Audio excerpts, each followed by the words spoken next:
Y entonces para consejo espiritual, prefieren ir con un templario que ir con un sacerdote. Y se da cuenta la iglesia de esto. Entonces como que les llama la atención, ¿no? Y prende todos los focos rojos. Dicen, no, espérate. Mi cliente número 1, ¿a dónde se está yendo? Exacto, como que esto no puede ser, ¿no? Le estamos dejando que la orden del temple agarre demasiado poder. Uh-huh. Y deciden emboscar a las cabezas de los templarios. Y los queman vivos. Ok. Y eso ocurre en un viernes 13. Durante el programa te voy a dar 13 eventos que pasaron en viernes 13. Perfecto. Para que estemos todos en 13. Fíjate, ahí se hace una corrección de luz para que lo puedas ver mejor. Okay. Ahí se ve a todo detalle. En esa curvita dicen que habían asesinado a una muchacha, a una chica, uno de los taxistas. La había atropellado porque estaba tan cerrada que no la vio y la atropella.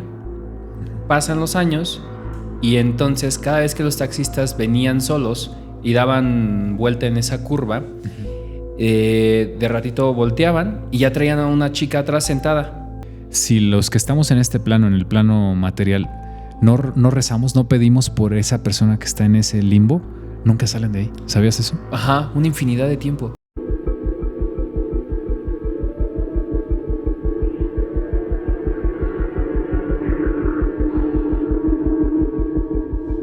Bienvenidos a JM Misterios, yo soy su anfitrión JM y el día de hoy estoy muy contento porque estamos en el especial de Viernes 13.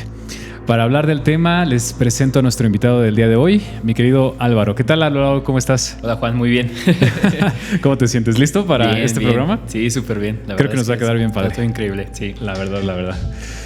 ¿Qué te hace sentir a ti el Viernes 13? ¿Para ti es algo de mala suerte o de buena suerte? Digo, porque hay gente que piensa las dos cosas, ¿no? Entonces, creo que sí, al principio como a los 15, 16 sí era como de mala suerte. Dato random, sí evitaba, no era muy seguido, pero evitaba como que las escaleras. Dices, okay. No sé, vaya a ser un mal día. Ajá. Ya después me fui dando cuenta de que mucho de lo que provocaba era sugestión mía. Ok. Uh-huh. Entonces ya como que fui minimizando esa parte de tenerlo como un tabú. Sí, porque muchas veces nos dicen Viernes 13 e inmediatamente pensamos en cosas negativas, ¿no? Me van a matar. Exacto, que de hecho, si nos vamos a la historia, realmente representaba cosas positivas. Es correcto. No sé si sepas, pero de hecho el número 13 en Cábala representa como una conexión con lo divino. O sea, es como algo positivo realmente. Pero se ha tergiversado y en algún punto se cambió y empezaron a hacer como que historias de terror, historias Exacto. de miedo y todo eso. Pero en ese espíritu vamos a hacer este programa. Vale. Que se pone siempre más interesante. Pero mira, vamos a comenzar primero hablando de la tradición del Viernes 13 o lo que realmente es la leyenda detrás del Viernes 13. ¿Te la sabes o la has escuchado alguna vez? No. Te la cuento. Vale. Mira, resulta de que hace aproximadamente 900 años... Tengo por aquí el dato exacto, mira. Fue en el año 1307 aproximadamente. Okay. En Francia se genera una especie de logia. Y esta logia le llaman la Orden del Temple. Me imagino que has escuchado los Caballeros Templarios en algún momento. Te voy a contar la historia súper rápido porque es muy extensa, lleva muchas fechas y muchos eventos y todo eso, ¿no? Pero vamos a contar así como que lo básico, ¿no? La Orden del Temple es una orden que se crea en Europa para hacerse con la ciudad santa, que es Jerusalén, en el Medio Oriente, ¿no? Entonces ellos intentaban no solo quedarse con la ciudad, sino también con todos los tesoros considerados como muy importantes de esa ciudad, como por ejemplo el Arca de la Alianza y el Santo Grial, por ejemplo, ¿no? Entonces empiezan a hacer cruzadas con esa intención, digamos, ¿no? De quedarse con la ciudad santa y recuperar lo más que se pueda de los tesoros. Cuenta la leyenda que se hacen de varios tesoros que son muy importantes, ¿no? Y uno de ellos es el Arca de la Alianza, precisamente, que cuenta la tradición que el ejército que la tenga es invencible en el campo de batalla. Nadie más los puede vencer. El equipo santo. Exacto. Entonces, se piensa que sí la lograron encontrar, y también el Santo Grial, y se lo llevaron. Eso y otros tesoros que también eran como objetos de mucho poder, ¿no? Que supuestamente el que los tenga es todopoderoso, ¿no? Pues bueno, resulta de que los musulmanes los sacan de Tierra Santa en varias ocasiones. O sea, ellos trataban de hacerse con la ciudad, llegaba el ejército musulmán y los hacían que se replegaran y de nuevo a Europa, ¿no? Y de regreso. Entonces nunca pudieron hacerse realmente con el control real de toda la ciudad, ¿no? Pero ya en Europa, con los tesoros, se volvieron muy importantes, muy poderosos. Se cuenta que empezaron a hacer instituciones como bancarias de préstamos, pero para la realeza y para gente muy importante. Eran tan poderosos y tan influyentes, caudalados, ¿no? Exacto. Todo esto, que el Papa de la época les debía dinero. Y el rey de Francia les debía dinero. O sea, le habían prestado dinero al rey de Francia y le habían prestado dinero al Vaticano. Al mismo tiempo, se dan cuenta, tanto el rey como el Papa, que la gente sigue mucho a los templarios. Los consideran santos porque creen que su causa es muy positiva. Creen que pelean en nombre de Dios, creen que son la luz del mundo. Y entonces para consejo espiritual, prefieren ir con un templario que ir con un sacerdote. Y se da cuenta la iglesia de esto. Entonces como que les llama la atención, ¿no? Y prende todos los focos rojos. Dicen, no, espérate. Mi cliente número 1, ¿a dónde se está yendo? Exacto, como que esto no puede ser, ¿no? Le estamos dejando que la orden del temple agarre demasiado poder. Uh-huh. Y no es bueno, ¿no? Para nosotros, para el reino de Francia y para el Vaticano, en este caso, ¿no? Entonces se alían en un momento dado, se alía Francia con Roma y deciden emboscar a las cabezas de los templarios. Okay. Entonces, no a todo el ejército, porque era un ejército muy poderoso, muy bien organizado, y como ya te dije, eran terratenientes, tenían mucho dinero, mucho poder. Entonces había que cortar las cabezas primero. Entonces emboscan a los líderes de los templarios y los queman vivos. Okay. Y eso ocurre en un viernes 13. En concreto, ocurre el día viernes 13 de octubre de 1307. 13 de octubre de 1300. 1307. El 13, y luego el 7. Exacto. Sí, pareciera que las fechas por todos lados juegan, el 13. ¿no? Durante el programa te voy a dar 13 eventos que pasaron en viernes 13. Para que estemos todos en 13. Justo. Exacto. Pero ¿qué opinas de esta primera historia de los templarios? Creo que es muy, muy famosa y también es muy interesante, ¿no? Bastante. Uh-huh. Sí, fíjate. Y verlo desde la parte como muy filosófica, por así decirlo, o muy humana, en el aspecto de que lo que hubiera sido un puente, pues por así decirlo, entre el pueblo, entre los creyentes y lo más cercano que había hacia Dios, uh-huh. Y un puente sin corrupción, claro que eran personas al final del día, los templarios, siempre hay pecados, uh-huh. Pero a diferencia de todo lo que se ha visto últimamente con el Vaticano, con cosas así, entonces está mucho de qué pensar. Sí, mucho de qué pensar, definitivamente. Yo pienso que las reliquias de las que habla la historia de los templarios no existieron. Creo que es más folclore, uh-huh. Pero quién sabe, ¿no? O sea, a final de cuentas, si existe un arca de la alianza, ¿quién la tendría y por qué no la usan? O si sí se está usando, ajá. No te conviene que lo sepan. También puede ser. O sea, ya agarrando el primer principio de que es el Vaticano, ajá. Tiene la frialdad de asesinar y luego de una manera bien grotesca, sí. Vivos a las personas, quemarlas a estos templarios. Ese es un principio pues muy maquiavélico. Si te guías sobre eso, entonces maquiavélicamente también no le convendría que la demás gente se enterara que la tenemos. Sí. Que tenemos nosotros Vaticano, nosotros poder, nosotros etcétera, tenemos la Arca de la Alianza. Sí está. O sea, ¿tú crees que la tiene la iglesia a final de cuentas? Tanto el Santo Grial como el Arca de la Alianza, todo eso, ¿crees que lo tenga Roma en algún momento punto? dando? Sí. Uh-huh. Yo considero que sí. Es que hay mucho secretismo, ¿no? Cuando investigas al Vaticano te das cuenta que las ciudades muy pequeñas son un par de cuadras, literal, la ciudad entera. Pero debajo hay catacumbas, hay pasadizos, hay conexiones con todo Italia, todo Roma. Y está, por ejemplo, la Biblioteca del Vaticano, ¿no? Que no cualquiera puede entrar. Puedes entrar, pero a las partes superiores. Pero si quieres acceso a libros muy antiguos o libros que están en resguardo muy, muy férreo, no cualquier persona entra. No, tienes que tener... Y aparte el tipo de identificación para accesar a todo eso es casi de Pentágono. Sí, exacto, definitivamente. Entonces, pues bueno, vamos a dejar este tema ahí porque nos metemos en mucha controversia. Sí. Va a ser que nos cierren el programa. Pero mira, vamos a pasar... te quiero mostrar un video para que la gente también empiece a entrar en contexto y empiecen a agarrar el feeling del 13, del viernes 13. Del viernes 13. Te voy a enseñar un video que a mí me llamó mucho la atención. No tiene mucho que lo descubrí en internet. Ajá. Tú dime si ves mi pantalla. Ahorita deberías de estar viendo un gato negro. Sí.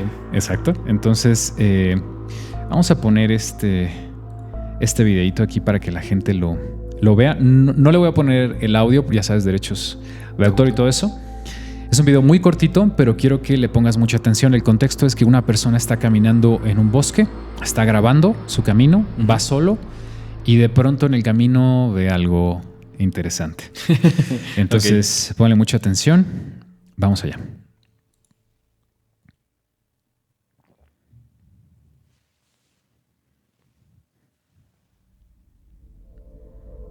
Se ve que es como un camino rural. El video está muy oscuro, entonces hay que poner un poquito de atención. Él está caminando, empieza a escuchar sonidos extraños, empieza a grabar hacia la maleza para ver si detecta algo, a lo mejor algún animal, ¿no? Un lobo o algo. Coyote. Y no encuentra nada, entonces sigue su camino. Si te das cuenta, ya hay un camino bien trazado. Bueno, bien trazado hablando de caminos rurales, ¿no? Sí, por el desgaste diario de caminar. Exacto. Sí, por el paso de personas y vehículos, ¿no? Ahí. Claro. Y al parecer, la única luz que lleva es la de la propia cámara. Y mira esto. Fíjate lo que está ahí. Sí. Al fondo. Va entrando de la izquierda, ¿no? Exacto. Ok. Entonces él pélale, ¿no? Sí, claro. No, yo tampoco continúo, ¿eh? Sí. La decisión más inteligente. Fíjate, ahí se hace una corrección de luz para que lo puedas ver mejor. Okay. Ahí se ve a todo detalle. Es una especie de ser en 4 patas. Está muy grande para ser un perro. Exacto, mira. Pareciera humanoide. Justo, ¿ves cómo se mueve la parte del hombro? Sí.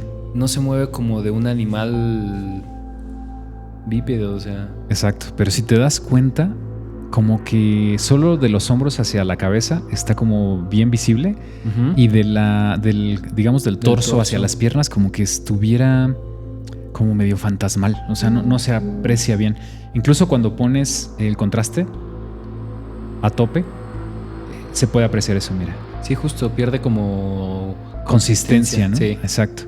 Ahora, estuve analizando este video y resulta de que sería muy difícil de falsificarlo porque están pasando insectos por la cámara. No sé si alcanzas a apreciar, sí, pero están pasando insectos en todo momento.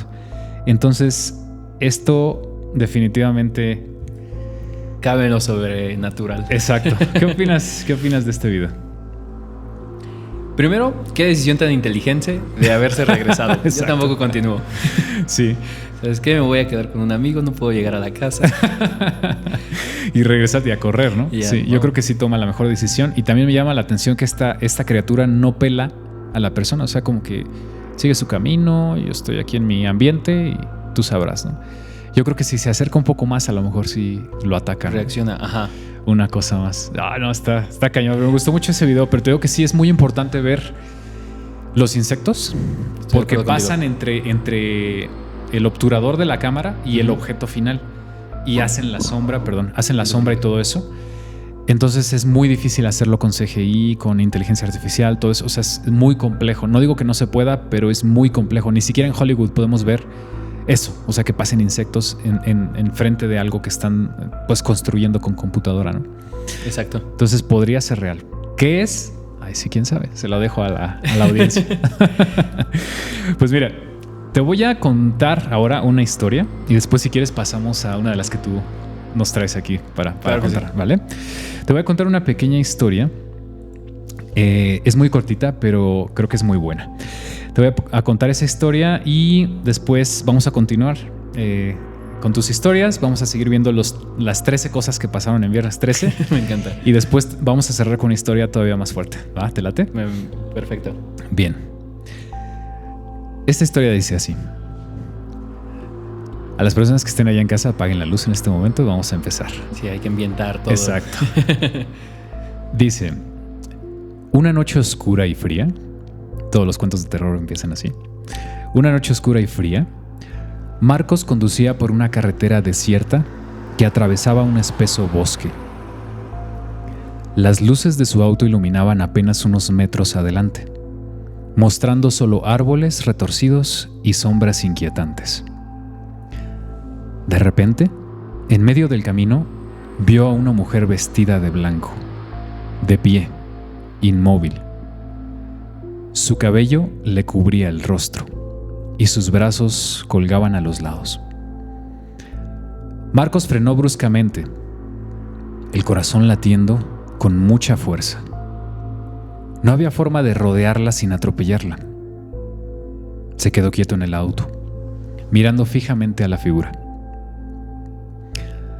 Tocó la bocina esperando que la mujer se moviera, pero ella no reaccionaba. Finalmente, con el pulso acelerado, decidió bajar del vehículo. A medida que se acercaba, el frío aumentaba de forma sobrenatural. Al llegar a unos metros de la mujer, ella levantó levemente la cabeza. Sus ojos eran dos pozos vacíos, negros como la misma noche. Marcos retrocedió, pero tropezó y cayó de espaldas. Cuando intentó levantarse, ella ya estaba a su lado.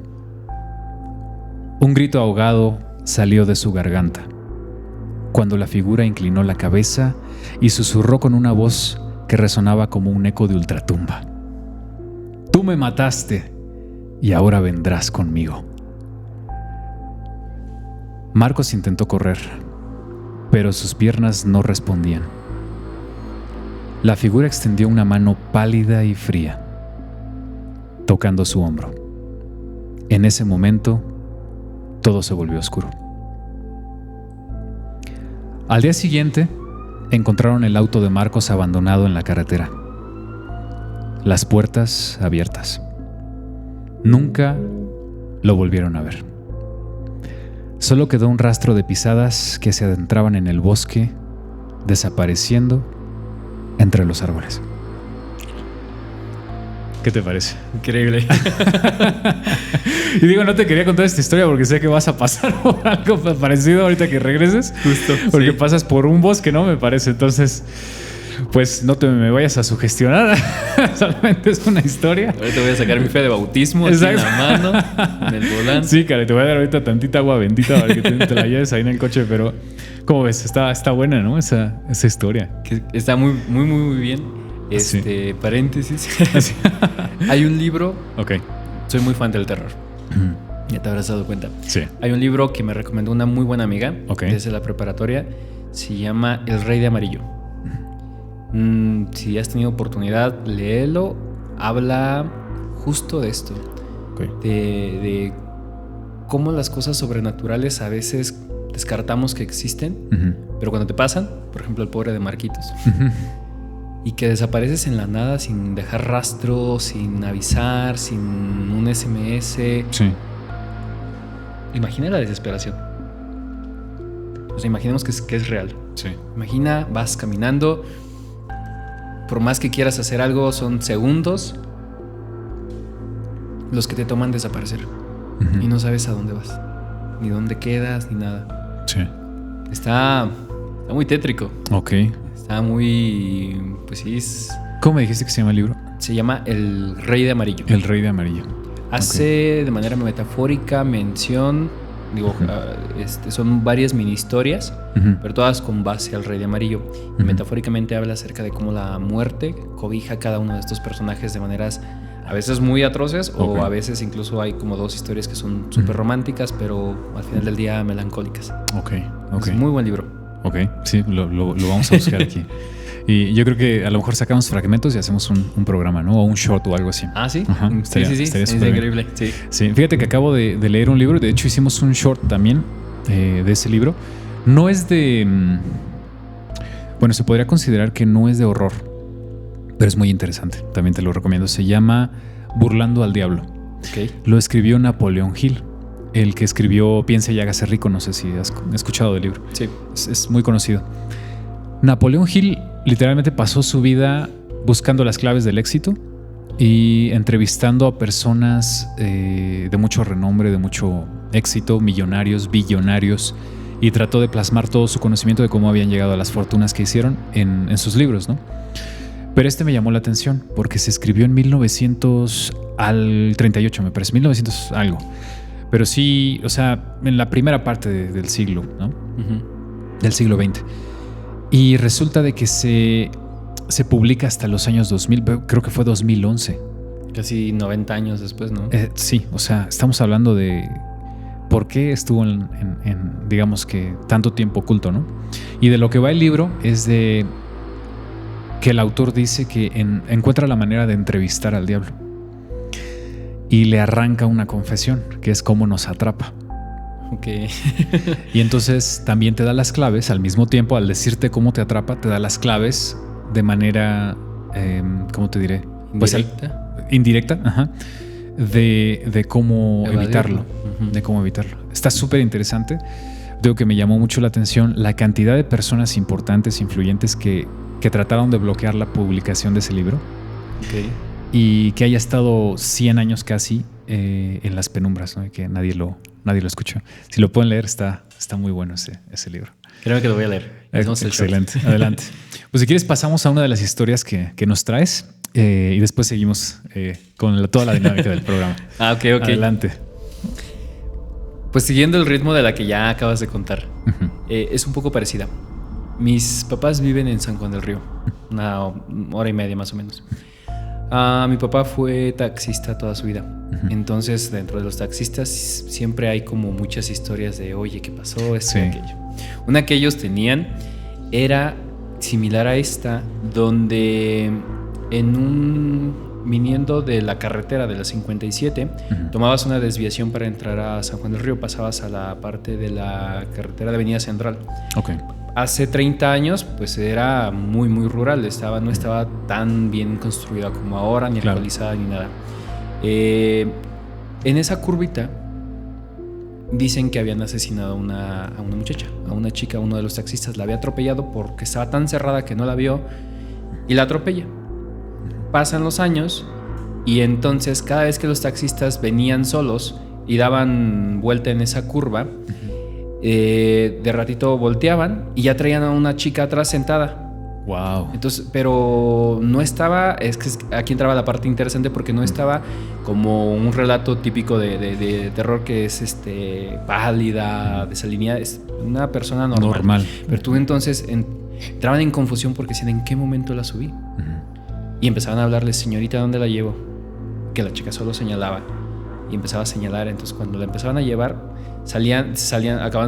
terminaban saliendo de San Juan del Río, llegaban a uno de los ranchitos que estaban cerca, y cuando se bajaban a tocar a la casa, porque la chica parecía que no se quería bajar y que estaba como muy en shock porque no hablaba nada, pero no se veía ni desalineada ni nada, entonces tocaban y salía una señora. Okay. Y les decía ¿qué pasaba? ¿Qué sucedía? Pues es que esta persona se subió a mi taxi y solo me señaló que la trajera aquí. Cuando hacía esto, ya no estaba. Okay. Ya no había nadie, y la señora le decía, pásese. Normalmente le tocó esta historia como a 2 taxistas de los que eran compañeros de trabajo de mi papá. A él nunca le sucedió. fueron las historias que de boca en boca se iban contando. Pasan los taxistas en distintas épocas, y en la parte de las vitrinas, estas vitrinas grandotas donde tienen las abuelas como que todos los trastes y demás, hasta arriba tenían la foto de la chica que había fallecido. Okay. Entonces le decía, es que ella ya murió hace tantos años. Entonces era un frío el que empezaban a sentir todos estas dos personas que fueron a las que les tocó. Y decían que si tú volteabas, te frenabas o algo, la chica desaparecía, o sea, se iba en medio de la nada. Entonces ahorita me voy a regresar manejando solo, esperando no encontrar. No, mi mente es que ya tiene un hotel por aquí porque está cañón. Mira, fíjate que curioso que me cuentes esa historia. Te voy a mostrar otro video que tiene que ver con eso, y después te voy a contar una historia personal que yo mismo viví. Ya la he contado aquí en el canal, pero me parece que va muy ad hoc con lo que acabas de contar. Ok. Entonces, mira, vamos a... Déjame adelantarlo un poquito. Ok.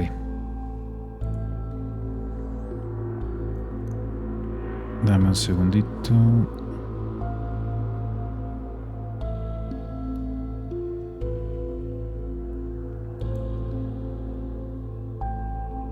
Ok, ahí está. Te voy a mostrar este videito. Tú dime cuando puedas ver mi pantalla. Ya está. Ya está. Ya se ve. Perfecto. Fíjate lo que capta esta cámara que trae un taxista dentro. ¿Ok? Vamos a darle play ahí. Y fíjate lo que ocurre.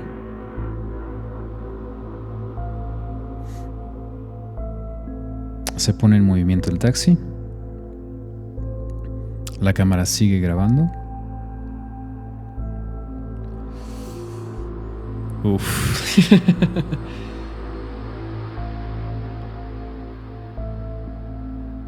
La cámara sigue grabando. Fíjate cómo las sombras concuerdan. Ok, fíjate. Lo voy a regresar otro poquito. Ok. Para que lo veas nuevamente.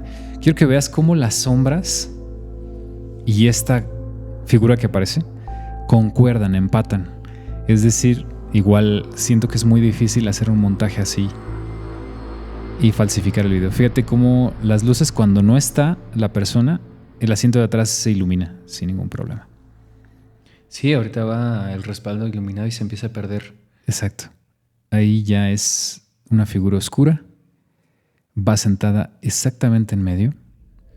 Y ahorita te voy a explicar por qué pienso que se sientan en medio cuando pasa esto. Aquí parece que se pierde. Sí, de hecho ahí ya no está. Pero después... Y mira cómo las luces igual vuelven a iluminar el asiento. Y es como que cuando... Porque pareciera una mujer. Pareciera que cuando... regresa la luz. Ajá. Se intenta acercar, ¿no? Exacto. O sea, sí. Digo, jugando con nuestro campo visual.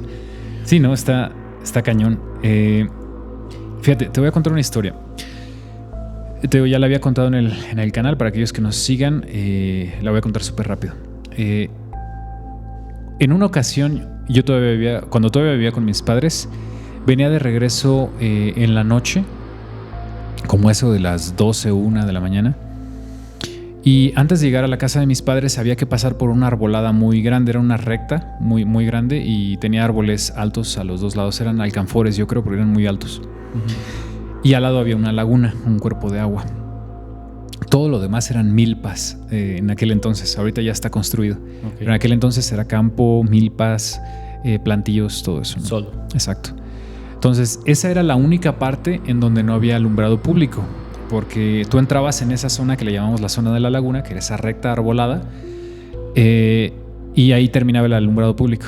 Porque no había nada más que alumbrar, o sea, literalmente. Ahí acababa una colonia, después pasabas esa zona y empezaba el alumbrado público del pueblo donde vivían mis papás. Uh-huh. Entonces, entro yo en esa recta y empiezo a sentir mucho frío.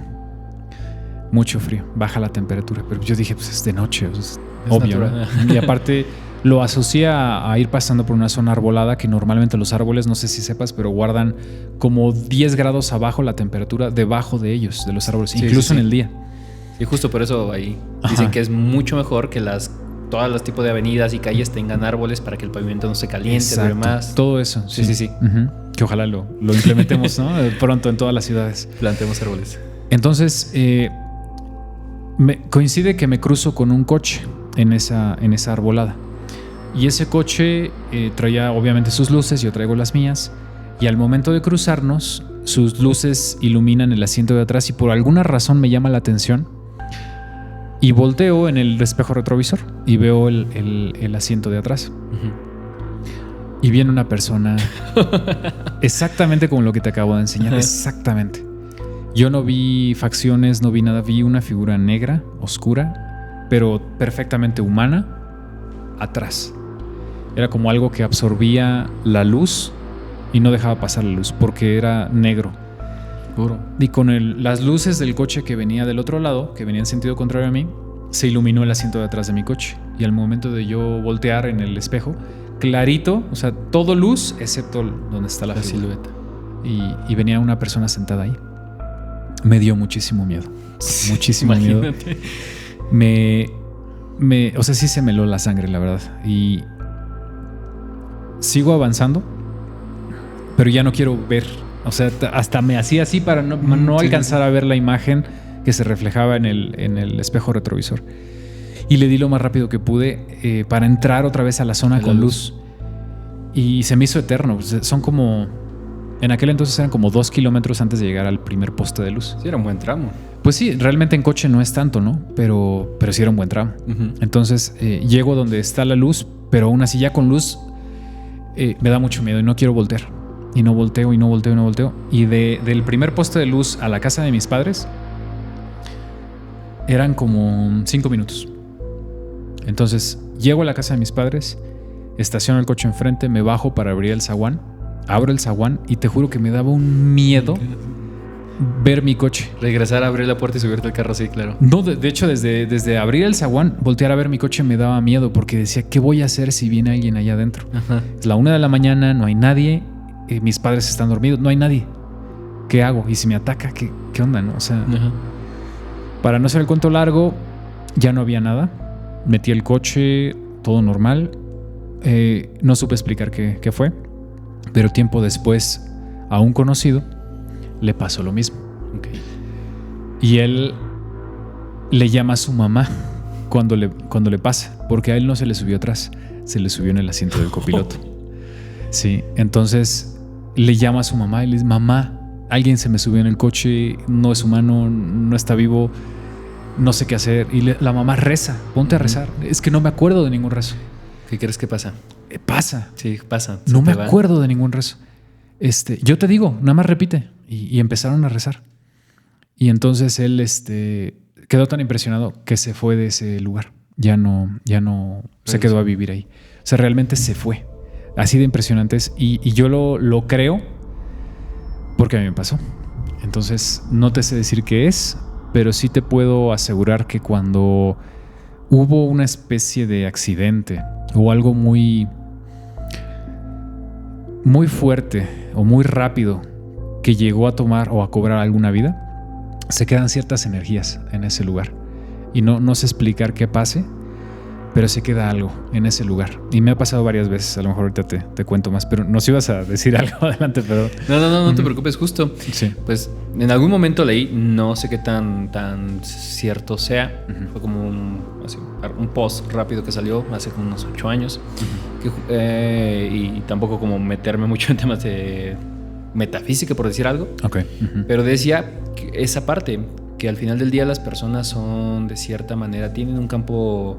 Como todos los animales tenemos un campo electromagnético, tenemos una cierta relación con nuestro entorno y demás. Lo que decía era que cuando justamente algo tan abrupto sucedía, esa parte de energía o demás se quedaba atrapada en ese espacio-tiempo. E incluso eso que se quedaba atrapado era como repetir, vivía dentro de un bucle. Se repetía y esa esencia o esa parte, esa conciencia se estaba todo el tiempo como una imagen GIF que se repite, termina, se repite y que no era ni siquiera consciente, en este caso, pues, por ejemplo, la persona, lo que estaba sucediendo. De estar ahí. No te atacaban o nada, porque para lo que te decía era que para esa persona o ese ser estaba en un tiempo real. No era consciente de todo lo que sucedía. Se empalmaban, por así decirlo, espacios, tiempos. Las realidades. No sé. Ajá, te digo. Eso fue lo que leí y me pareció interesante, porque es una manera de poder explicar. Digo, hay más información a detalle, pero suena, hasta mi punto de vista, cierta lógica, porque muchas veces suceden cosas donde ni siquiera interactúan contigo, nada más es como que continúan su curso. Sí, exacto. Ajá. O sea, está muy loco. Fíjate que también me pasó una historia aquí en donde estamos viviendo ahorita, a unas calles. Me gusta mucho ir a correr. Entonces, cuando tengo la oportunidad, que no es muy seguido porque el trabajo y todo eso, me gusta irme a correr. Entonces llegó una tarde que me pareció muy bonita, un atardecer muy bonito. Dije, voy a salirme a correr, ¿no? Entonces, se me hizo buena idea. Ya estaba oscureciendo. Entonces me fui a correr y corro a lo largo de una carretera donde hay milpas de los dos lados, pero hay una banqueta bien hecha, hay una banqueta trazada, y por la banqueta corro. No hay alumbrado público todavía, pero pues me llevo mi celular y digo, si en el caso de que ya de plano no vea nada, pues lo prendo y voy. Ahí, ¿no? Vamos iluminando. Ajá. Exacto. Y ese día me llevé de hecho una lamparita también, chiquita, que ¿cómo se dice? ¿Alumbra? Ajá. Sí, alumbra muchísimo. O sea, a pesar de que es muy chiquita, tiene como que modos. Okay. Y el modo más poderoso puedes alumbrar un campo entero. O sea, está muy fuerte. Increíble. Sí, como si fuera un reflector o algo así. Ajá. Pues entonces, esa ruta que agarro es como una cuneta. O sea, baja, llega a un punto muy bajo y después empieza a subir otra vez. Okay. Es como una cunetita. Cuando llego a la cuneta, en la parte de hasta abajo de la cuneta de ese lugar donde yo iba corriendo, es precisamente el lugar en donde queda en el centro de la civilización del lado izquierdo y la civilización del lado derecho. O sea, es donde estás más lejos de ambas partes. De ambas partes. Entonces, es donde estás más alejado realmente, ¿no? Pues empecé a escuchar en el campo, lejos, como a unos 300 metros, diría yo, unas risas de niños. Y no me espanté, porque hay una cabaña en ese lugar. Y en ese lugar viven unas personas y siembran todos esos terrenos y ahí viven. Entonces yo dije, como está todo callado, es de noche, ya estaba oscuro en ese momento. Dije, pues es más audible, ¿no? Las cosas, ¿no? A veces, no sé si te ha pasado, pero si estás en un pueblo chiquito y sales de noche, escuchas a lo mejor hasta una conversación que está pasando a 3 calles. Sí. Porque hay muy, muy poco sonido. Sí. No, casi no hay contaminación sonora. Exacto. Sí, justo. Entonces dije, pues son los niños de la casa, ¿no? Seguí corriendo. Pero para esto me detuve, volteé y prendí la lámpara, alumbré el campo y no había nada. En ese tiempo ya habían cosechado y habían segado el campo, entonces no había nada, ni pasto ni nada. Ya estaba bajo toda la maleza. Bajo, no había nada en donde esconderse. Entonces iluminé, nada. Apagué mi lámpara porque no me gusta tampoco decir dónde estoy. Dicen que claro. es por seguridad, ¿no? Es como traer una diana en la cabeza. Exacto. Aquí estoy, asáltenme, ¿no? Dispara. Exacto. Entonces apagué mi luz otra vez y seguí corriendo. Todavía alcanzaba a ver, ¿no? De alguna manera. Y ahora escucho las risas de los niños, pero a la mitad de la distancia en donde las había escuchado la primera vez. O sea, entre yo y la cabaña había 300 metros. Sigo corriendo. Estaba más cerca. Y en segundos los escucho a 150 metros, vamos a decir, ¿no? A la mitad del camino. Me detengo otra vez, abrupto. Dije, pues, ¿qué está pasando? Vuelvo a prender la lámpara. Y es que ahora sí los voy a agarrar. Pues, obviamente están bien cerca. Y ilumino el campo. Nada. Y ya me empecé a preocupar. Todavía no me espanté. Pero dije, ¿qué diablos está pasando? Está raro. Me quedé ahí un ratito, apagué la lámpara y seguí corriendo. Pero ya le di más fuerte, ¿no? Y sigo escuchando las voces, pero ahora las escucho al lado de mí. En donde acababa la banqueta y empezaba el campo, o sea, a 1 metro yo creo, estaban los niños. Entonces ahí ya me espanté porque no hay forma de que unos niños recorran 300 metros así de rápido. O sea, los escucho lejos y ahora ya están aquí. Ya no prendí la lámpara, ya no me detuve. Los niños reían a carcajadas. Uy, qué tétrico. Y entonces me seguí. Pasé un pequeño puentecito, que hay como un pequeño puentecito en donde hay como un arroyito chiquitito y en donde ya empieza la subida. No, yo ya no traía piernas, pero corrí como liebre, ¿no? Y hasta llegar al primer alumbrado público del pueblo. Y ya no escuché nada después del arroyo. O sea, como que en el arroyo se quedaran. Ahí ya no escuché nada. Ok. Me cuentan después que en esa zona había habido un accidente hacía unos días. Okay. Y habían fallecido una familia. Entonces, pues sí me quedé muy sorprendido, ¿no? Lo que hice, y tengo que lo he contado también en otros capítulos, fue ir otro día a la misma hora, porque también dije, tengo que enfrentar este miedo. No era necesario.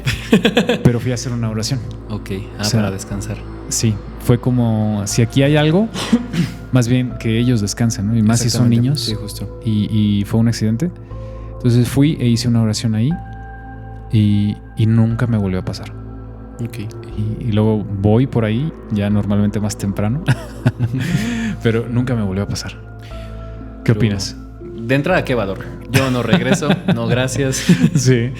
Fíjate que antes como que hacía más de estas cosas, actualmente ya no lo hago tanto. Ok. Pues sí me da miedo. Sí, me da claro, miedo. nunca sabes a qué te enfrentas. Creo que eso es... Dicen bien que de la humanidad lo que tiene más arraigado en cuanto a miedos a nivel histórico desde civilizaciones antiguas es el miedo a lo desconocido. A lo desconocido, correcto. Sí, justo. Porque no sabes qué te vas a encontrar, no sabes cómo anticiparte ni nada, entonces es un volado. Sí, totalmente. Es un volado. Fíjate que cerrando esa parte, a mí nunca me ha pasado nada extraño. Nada paranormal. Que yo escuche o vea. Ok. Sueños, hay una historia que sigue más adelante, que sueños, sí he tenido sueños muy, muy randoms, pero así escuchar o ver nunca. Mi hermana, mi mamá han padecido de también cosas así como tú, escuchar, ver, demás. Pero algo que sí se me quedó muy grabado, en alguna vez nos platicaron que, por ejemplo, los niños cuando fallecen, no sé, no regresan, no están ahí, porque son almas inocentes. Entonces se van a lo que pueda existir, cielo o demás. Entonces que cuando tú ves un niño, aguas, te preocupes, porque no es un niño. Sí. Y es lo peor que pueda existir. Sí, dicen que podrían ser demonios, ¿no? Exacto. Sí, o algo que te quiera hacer daño. Ajá. Porque en teoría sí, o sea, un niño... Es lo más puro que hay. Exacto, o sea, pasa o trasciende y pasa directo. Ajá. Sí, pero quién sabe qué sea. Te digo, en el momento en el que una vida se cega como muy brusco, por ejemplo, en los hospitales pasa mucho, ¿no? En los hospitales son un chorro de historias, ¿no? Increíbles. Entonces, como que en esos lugares hay una energía muy, muy particular. No voy a decir una energía pesada porque no siempre son cosas malas, pero sí hay cosas de, por ejemplo, de que alguien no se quería ir de este mundo y le tocó y quedó en una cirugía, por ejemplo. Exacto. Y dicen que se queda ahí cierta energía, ¿no? También se ven niños, se llegan a ver niños, pero cuando ya tiene mucho tiempo de que fue el accidente o que murieron o algo así, ahí es donde dicen que ya no es un niño. Exacto. Ya es otra cosa. Ya es algo, es algo más. Exacto. Mira, vamos a pasar, te voy a contar otra historia y después pasamos a la que tú nos tienes preparado de los sueños, ¿vale?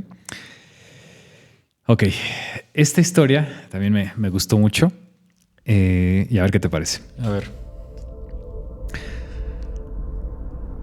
Era pasada la medianoche cuando Lucía escuchó un leve murmullo que venía desde el fondo de su casa. Al principio, pensó que era su imaginación, pero el sonido persistía, como una conversación lejana, apenas perceptible. Intrigada y con el corazón latiendo rápido, se levantó de la cama y salió al pasillo. El sonido parecía venir del sótano, un lugar que rara vez visitaba desde que se mudó. Cada paso hacia la puerta del sótano hacía que los susurros fueran más nítidos, pero aún no lograba entender qué decían. Abrió la puerta y el aire frío la golpeó de inmediato. Bajó las escaleras que crujían bajo sus pies, iluminada solo por la linterna de su celular. Los susurros eran más claros ahora y provenían de una esquina oscura del sótano. Con el corazón en la garganta, apuntó la luz hacia el lugar y vio lo que parecían figuras humanas, apenas visibles, moviéndose en la penumbra. Retrocedió, convencida de que algo estaba terriblemente mal, cuando una de las figuras habló en un tono bajo pero claro. Nunca debiste venir aquí. Lucía intentó correr, pero sintió un tirón en su brazo. Miró hacia abajo y vio una mano pálida y huesuda que surgía del suelo, agarrándola con fuerza. El grito quedó atrapado en su garganta mientras otras manos comenzaban a salir de las paredes y del suelo, todas tirando de ella, arrastrándola hacia la oscuridad. Trató de soltarse, pateando y luchando desesperadamente, pero las manos eran demasiadas. Su celular cayó al suelo, rodando hasta detenerse. En la penumbra, la última luz reveló rostros demacrados, ojos hundidos y bocas abiertas en una eterna agonía. «Vas a quedarte con nosotros», susurraron todas a la vez. El teléfono se apagó. Al día siguiente los vecinos encontraron la puerta del sótano abierta, pero Lucía nunca más fue vista. Todo lo que quedaba de ella era su celular, cubierto de polvo como si hubiera estado allí durante muchos años. ¿Cómo ves? Qué bueno que no hay sótanos en la casa. A mí nunca me ha gustado ni los sótanos ni los áticos. No, horribles. Fíjate que dicen que cuando hay lugares en una casa en donde no da el sol nunca, no da el sol directamente, dicen que de hecho los evites. O sea que cuando diseñas tu casa, trates de evitar que nunca queden lugares en donde nunca va a dar el sol, porque se guardan energías muy, muy fuertes. Hay varias historias de eso que yo creo que te voy a contar en otro episodio para no llevarnos tanto tiempo. Sí. Pero hay unas historias bien buenas sobre eso. Entonces siempre hay que procurar en casa tener el diseño de una manera que por todos lados entre el sol. Si entra por un lado en la mañana y del otro lado en la tarde, está perfecto. Pero que toda la casa tenga luz natural de alguna manera. Y las escaleras es preferible diseñarlas de esos escalones flotantes, no sé si... Sí. Algo así, que pase la luz del sol, definitivamente, y que no se quede que nada. Que no se haga un hueco, una casita ahí debajo de las escaleras. Exacto, hay que evitarlo. Eso sí se los doy como consejo. Pero bueno, pasamos a tu historia de los sueños. Suena interesante. Fíjate que sí tengo sueños muy randoms. Yo culpo a la televisión, a la comida chatarra y a todo lo que veo. Exceso de azúcar. Exceso de azúcar es como de no es sano para dormir. Ajá. Pero hay dos en particular. Te voy a contar una que es la que más incómodo me hizo sentir. Adelante. La primera vez que lo soñé tenía 15 años. La segunda vez tenía 18. Y la tercera vez que lo soñé fue cuando falleció un tío. Okay. Que fue como a los 22, 23. Yo en todo este tiempo vivía en San Juan del Río con mis papás. Okay. A los 21 me mudo a vivir a Querétaro. Entonces a partir de ahí son como historias más distintas. Uh-huh. Entonces, ¿qué sucede? Allá cuando vivía con mis papás había... Sin balconear a mi papá. Una señora que traía ahí un fanatismo muy, muy grande por él, ¿no? Ajá. Desde que estábamos pequeños. Okay. Desde que yo tenía meses de edad, ¿no? O sea, tu papá era su crush de esta señora. Sí. Okay. Entonces, ahí existía esa parte. que si tú quieres iniciarlo por amor, que hoy día entendemos gracias a la psicología y a las terapias que querer desde el duelo pues no es amor, es otro tema de herida, pero si lo queremos ver desde ahí, se transforma después como en una cierta obsesión, en un trauma y demás. ¿Qué es a lo que voy? Esta señora, esto te lo platico ya cuando supimos los hechos. Esta señora ya era muy adepta a los rezos, a la muerte, a todo este tipo de creencias de magia negra, panteones, amarres, de todo. Sí. Y luego obsesionada. Y luego el tema iba por ahí, por un amarre. Entonces nos enteramos años después, mi mamá y yo y mi hermana que continúa después de mí, de que esta señora aparentemente había hecho un amarre hacia mi papá.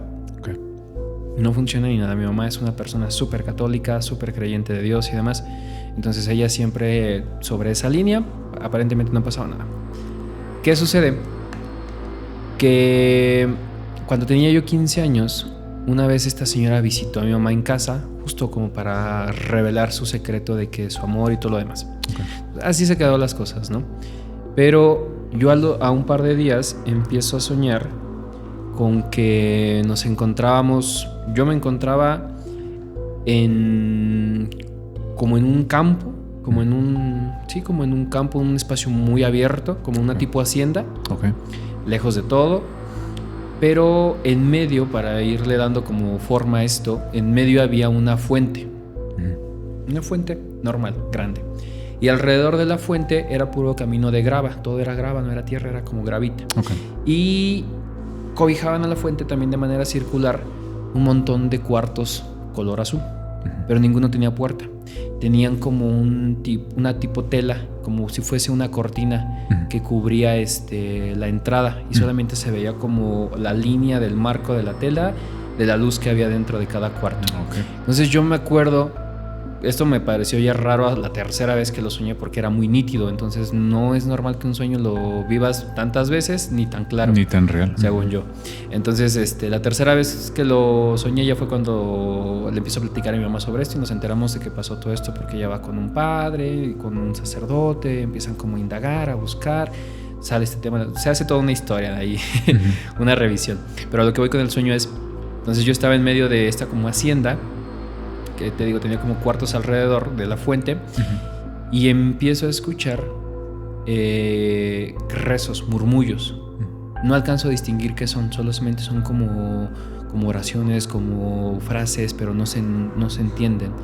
Cuando volteo a mi derecha, pasa así, corriendo casi, una persona con una capucha negra, no se le alcanza a ver la cara, solamente se ven dos manos así empalmadas, y pasa corriendo hacia otra de las habitaciones, otro de los cuartos. Entonces volteo a la izquierda para ver a dónde entró, vuelve a salir otra persona y en eso siento que me voy hacia atrás. Cuando caigo, es un cuarto enorme, angosto y muy largo, que tiene en medio toda una alfombra roja. Y a las laterales de la alfombra roja, una infinidad de muertes, o sea, rojas, blancas, amarillas, muy grandes, muy chicas. O sea, como la figura de la muerte. La figura de la muerte, como bustos, así, de distintos tamaños. Unas traen guadaña, otras traen como capa roja, o sea, una infinidad. Y al final de la alfombra roja está un asiento con muy tipo medieval, porque tenía todas las hendiduras, en vez de ser de madera, estaban pintadas como de oro, eran doradas, y la parte del cojín y todo lo demás era color rojo, muy tipo de la realeza. Entonces en medio estaba una viejecita sentada y tenía como un bastoncito, y al lado de ella estaba una muerte enorme, porque yo en ese momento pues ya estaba alto, medía unos 70 y tantos, entonces vi la muerte, estaba 2 veces más grande que yo. No sé si está 3 metros, ¿no? Sí, gigante, al lado de ella. Entonces cuando volteo a ver, me quedo, y pues lo primero que te dicen tus mamás, como a tu amigo, reza. Recuerdo mucho que intenté rezar en el sueño y se me trababa la boca. Entonces cuando se me trababa, la señora se empezaba a reír, y después se empezaba a insultar como de no lo vas a lograr, no vas a poder hacer esto. Entonces me empezaba a dar tanto escalofrío que empezaba así como de verdad tengo que rezar o voy a morir. Entonces lo intentaba de una u otra forma, desperté la primera vez, todo sudado, todo agitado, Ya era de día, ni siquiera era en un horario como cabalístico de las 3 de la mañana. Sí. Eran como las 7, 8 de la mañana, un horario normal. Pero todo sudado, todo cansado. Y ya la tercera vez que lo soñé, le platico a mi mamá, oye, ¿sabes qué? Estoy soñando estas cosas y se me hace bien raro. No creo que sea natural o normal. Ya es cuando acudimos con el padre y todo lo demás. Empiezan a buscar y resulta que la señora había recargado como todo el odio, toda la frustración de no haber tenido ese amorío en los hijos de mi papá, que somos 3. Entonces, investigando con mis otras hermanas, también son 2 más, son 2 pequeñas, son menores que yo. Okay. Resulta que también tenían sueños parecidos. Entonces ya mi mamá va, empieza, le dice un padre como que mire, tome esta palma, esta bendita del tiempo de Pascua, llénela de agua bendita, arrójala por toda la casa y empieza a orar. Cuando hace eso mi mamá una tarde como de, yo creo que era domingo, okay. Sí, creo que fue domingo en aquella ocasión, se empieza a sentir mucho la temperatura, se empieza a sentir mucho el frío, pero en los tobillos, la parte de las piernas, se empieza a sentir mucho, o sea, mucho como que frío. baja la temperatura. Sí. Y mi mamá nos dice, sálganse. Y nosotros de, no, ¿cómo crees? Sí, sálganse. Nos salimos, mi papá estaba trabajando. Nos salimos y ya cuando regresamos mi mamá estaba fría, así, helada. Y le digo, ¿qué viste? Y me dijo, no, nada, tú no te preocupes. Entonces, desde esa vez dejé de soñar ese tipo de escena. Pero casi siempre los sueños son un poco así, medio ¿Pero randoms. qué fue en sí la solución, digamos? Pues aparentemente la solución fue como limpiar el espacio de toda la casa que le habían dado a mi mamá con agua bendita y demás. ¿Tu mamá misma fue la que limpió el espacio? Con oraciones le dijo el padre, tal cual como en las misas, tome esta palma, arroje el agua bendita, empiece a orar, no diga maldiciones, no diga groserías, empieza a decir que ese es un lugar protegido por Dios, que usted está dentro de la iglesia. Entonces le dieron como varias instrucciones así. No sé qué tan funcional o viable hoy día sea eso, y se empezó a sentir como más calma. Y antes las pesadillas en la casa eran parecidas, o sea, siempre teníamos pesadillas los 3, como con sombras, como con niños, cosas así medio no tan normales. Sí. Porque tengo un amigo que me dice, no, yo sueño en ser superhéroe, yo no sueño esas cosas. Y yo, no, yo sueño con ser abogado, ¿no? Sí. Entonces, tus hermanas también soñaban algo parecido. ¿Qué crees que ellas 2 soñaban con un niño como a sus 15, 17 años? La pequeña es menor que yo por 6 años. Okay. Entonces, ella soñaba con un niño que le decía, es que yo quiero ser tú.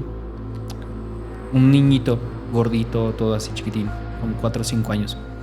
Y después la más grande porque se despertaba la pequeñita en la mañana llorando. O sea, en sus sueños empezaba a llorar y después era tanto el llanto que despertaba. Entonces la mediana, que le decía, ¿qué tienes? Porque dormían juntas, la movía y la despertaba y le decía, ¿qué pasa? Y ya le empezó a platicar sus sueños. Entonces ella como que se empezó a quedar así y empezó a rezar ella cada vez que la chiquita se dormía. Ahora ella empezó a tener esos sueños con ese niño, pero pues ella es de carácter más duro. Entonces en sus sueños empezaba a ofender, a decir groserías y le empezaba a correr y demás. Y ya después de esa parte, eso fue durante inter que también yo tuve este trío de episodios de pesadillas. Cuando mi mamá empieza a hacer esa parte de aventar agua bendita, rezar, llevar veladoras cada 8 días, flores a su santo, a la Virgen en este caso, a la imagen de Dios que tiene en la sala, dejamos de soñar tipo de cosas así. Entonces no sabíamos qué había sucedido. Lo que le dijeron es que probablemente en el suelo del patio de la entrada pudo haber estado algo enterrado. Mi mamá nunca supo, pusieron pavimento, no sabemos, pero cuando hizo eso dejó de pasar. Hasta ahí. Y no se repitió después, o sea, porque a veces haces la limpieza de una casa, todo se mantiene como que tranquilo por un tiempo y después hay una recurrencia. En tu caso no. Los sueños continuaron, pero orientados hacia otras cosas. Otras cosas. Ok. Entonces esos sueños en particular, hasta ahí. Ese de la muerte y demás, hasta ahí. Creo que lo cortaron a tiempo, porque el sueño era como un aviso, yo pienso. Yo también sentí que fue una advertencia. Sí, exacto. Entonces creo que no escaló a más y tal vez esta persona se quedó esperando que pasara más y nunca pasó. Pero déjame te cuento algo que es que hay una regla en la gente que hace brujería. Ok. Y todas las brujas blancas y negras y moradas y las que tú quieras. Sí, porque hay de todo. O sea, Sí, hay, claro. por ejemplo, nigromantes, ¿no? Sí. Que esos son los más poderosos supuestamente porque le dan instrucciones a las personas fallecidas, a los muertos. Y eso está muy cañón. O sea, una persona que desde un plano físico puede ordenarle algo que está en un plano etérico, está muy cañón. O sea, ya hay un conocimiento muy avanzado. Sí, claro. Pero bueno, el caso es que la regla que hay entre estas mujeres, en estas brujas, es la regla del 3x3. ¿Lo has escuchado? He escuchado, pero no sé la definición exacta. Es ¿Cómo? súper sencilla y es lo que tú hagas, bueno o malo, a cualquier persona, sea con brujería o no, puede ser con una acción que hagamos, con una intención que tengamos hacia una persona, se te regresa por triplicado. Ok. Aquí me llama mucho la atención porque digo, bueno, entonces, ¿por qué si la gente que hace brujería sabe esto? ¿Por qué no hacen puras cosas buenas? ¿Por qué no le dan $1,000,000 a una persona y se te regresan 3? ¿A poco no? Sí, O sea, sí, justo. Digo, desde mi manera de pensar. Aprovechas el hueco legal. Exacto, el hueco legal del universo, ¿no? Entonces, no me explico y aún así hay mucho mal y mucha maldad. Y la mayoría de las brujerías son para hacerte daño. Sí. Rara vez una persona va a buscar a una bruja para que le haga un trabajo para beneficiar a una persona. Rara vez. Siempre es para que te vaya mal. Sí, siempre es para perjudicarte, venganza. Exacto. Y luego son crímenes muy pasionales, ¿no? Exacto. Y dicen que esa regla digo, nada más para cerrar la idea, esa regla del 3x3,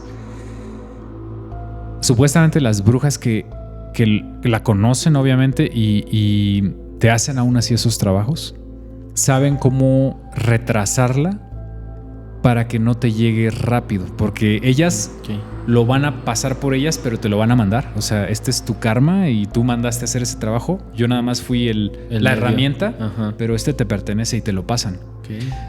Y dicen que las brujas buenas saben retrasar ese regreso kármico para que no te pasen cosas malas luego, pero te acaban pasando. O sea, es ley que va a suceder. Y en este mundo, o sea, en vida.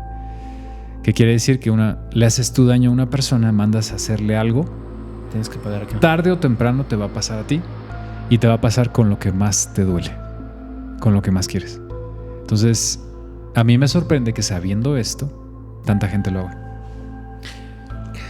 Yo creo que, por ejemplo, dando contexto de esto, sí. Esta señora en ese momento, cronológicamente no tenía uno de sus hijos. Posteriormente, cuando hizo esto, el chico todavía no nacía. Nace. Y creo que sí hubo un punto, ahí después nos enteramos como que este chico estuvo a punto de morir o estuvo preso o algo así. Entonces es como tú lo dices, o sea, cobró. Sí. Cobró. Exacto. Y no tenía sentido hasta cuando empiezas a ver hacia atrás todas las piezas. Sí. Y luego me dijiste que tenías otra historia, ¿verdad? De los sueños. Esa es cortita, sí. Ajá. Adelante.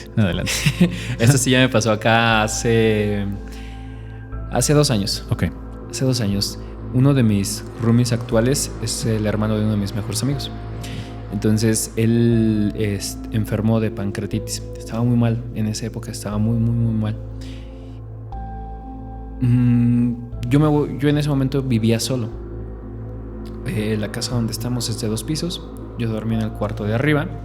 Toda la parte de abajo era sala y los demás cuartos estaban vacíos. Uno era closet. Entonces yo tenía el cuarto, cortaba el pasillo y daba el baño, pero tenía un espejo y dejaba las puertas abiertas. Hacía mucho calor, los zancudos y demás, entonces abría ventanas, puertas, ventilador para que se ventilara más que pudiera. Me acuerdo que ese sueño lo tuve igual como 2-3 días seguidos. Ahí fue más extraño porque fue con días continuos. Yo considero que fue por el estrés de que estaba mal o de que también su hermano, su mamá, todos estaban muy estresados. Pero ¿qué es lo que soñé? La primera vez que lo soñé, fue una parálisis del sueño. Me soñé a mí en la cama, que despertaba, así que abría los ojos, pero no me podía mover. Y eran como las 2, 3 de la mañana. Ahí sí, era algo cabalístico. Estábamos en la mañana, eran 2, 3, y recuerdo mucho que entraba la luz de la luna hacia el espejo y del espejo se reflejaba hacia el suelo. Entonces empezaba a ver como un perro, pero enorme, enorme, enorme. Yo creo que te digo que la mesa está aquí, ¿qué te gusta? Como 1,50 m. Empezaba a salir del baño y se acercaba a mi cama. Mi cama estaba en medio de la pared, entonces tenía 2 pasillitos, los pasillitos de las laterales. En el pasillo de la lateral izquierda, yo me acuerdo que tenía la mano estirada y que quedaba volando de la cama. Entonces sentía como el perro se acercaba lentamente, así muy despacio. Empezaba como a respirar y empezabas a sentir como ese vaporcito caliente de cuando se te acerca. Sí, de una respiración. Y sentía como en las yemas de los dedos me empezaba a lamer. Pero era tan real el tacto de la lengua del perro, que empezaba a sentir cómo se acelera el corazón y lo mismo. Pues si en este momento eras ateo, eras sí, lo que sea, aquí rezas. Sí. Y entonces empecé a intentar, pero no me podía mover. Yo de muévete, desesperado por buscar el movimiento, quitarme de la cama y alejarme de esta cosa. Porque aparte no se le veía la cara, era completamente negro y tenía mucho pelaje, pero muchísimo, muchísimo pelaje. Todo era como muy esponjoso, pero en el sentido como si vieras a los perros que luego están en campo, que están llenos de tierra y demás.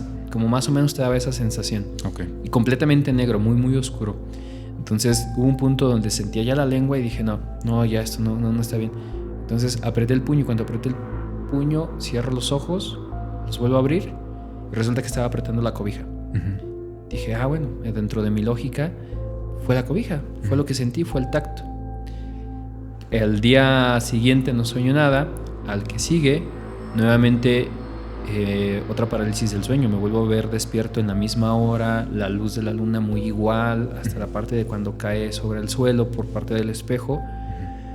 Pero esa vez sí me impactó porque vi literal, vi la cabeza de mi amigo encima de la parte de la taza del baño. Entonces fue como de, ¿qué estás viendo? Nuevamente me empiezo a acelerar y intentar moverme. No me puedo mover y respira, reacciona, tranquilo, a ver, vamos a relajarnos, vamos a intentar. Y entonces cuando eso, pero la sigues viendo fijamente.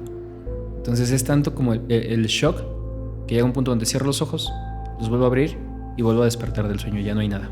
Okay.